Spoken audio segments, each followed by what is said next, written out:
O culpado para a derrota, os judeus. Como que ele falava isso? Ele falava abertamente. Em discursos, que os judeus eram quinta coluna, que quando eles estavam no exército, eles atacavam o próprio exército alemão, que atacavam por trás, que passavam ordens para os inimigos. Ele cria a fake news que ele quer. Fake news não surgiu há pouco tempo. A fake news tem há muito tempo. E isso a galera começa a comprar essa ideia. Isso eles compram porque eles também... Existiu antissemitismo latente na Alemanha. Entendi. Depois, com a derrota da Alemanha, ela tem que pagar uma indenização muito grande para quem venceu a guerra, porque ela que causou a guerra. Então, a Alemanha se endivida muito, a economia alemã vai para o buraco, depois vem a crise de 29 no mundo, que também leva o mundo inteiro para o buraco. A Alemanha fica numa situação muito ruim. A culpa de quem? Dos judeus, e depois ele também começa a culpar os comunistas. Ah, é? Culpava os dois, comunistas e judeus, mas principalmente os judeus.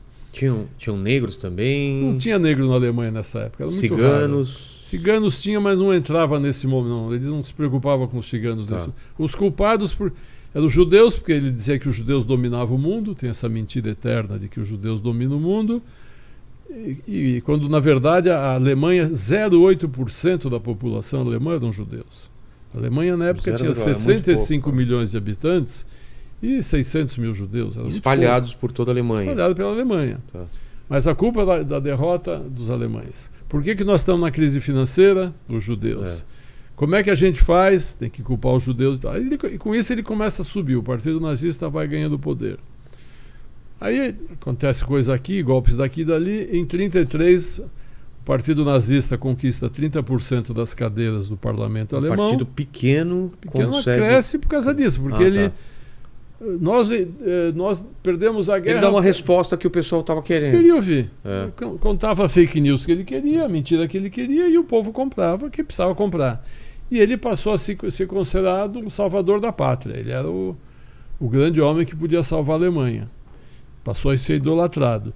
E ele tinha um marketing sensacional. Aquele bigodinho ridículo dele era uma marca registrada. O cabelinho que caía na testa.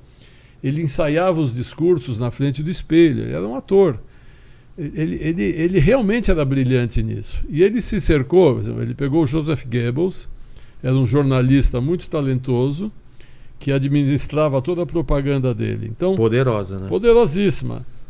Televisão, não tinha rádio, jornal, cinema, teatro. Uma mentira repetida muitas vezes acaba sendo verdade. Isso o próprio Hitler já falava antes. É mesmo? Se você falar, se você mentir, as pessoas eventualmente vão começar a acreditar. Entendi. Então, o Goebbels cuidou de toda a comunicação na Alemanha. A coisa foi muito bem feita.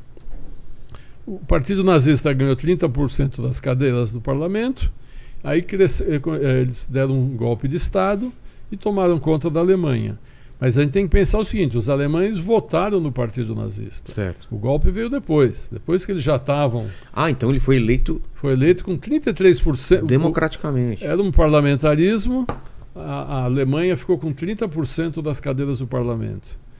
Aí teve o golpe lá da queima do parlamento, do Bundestag, que ninguém sabe se pegou fogo, se puseram fogo, e com isso ele tomou conta. Aí virou um partido único. Tá. Caçou.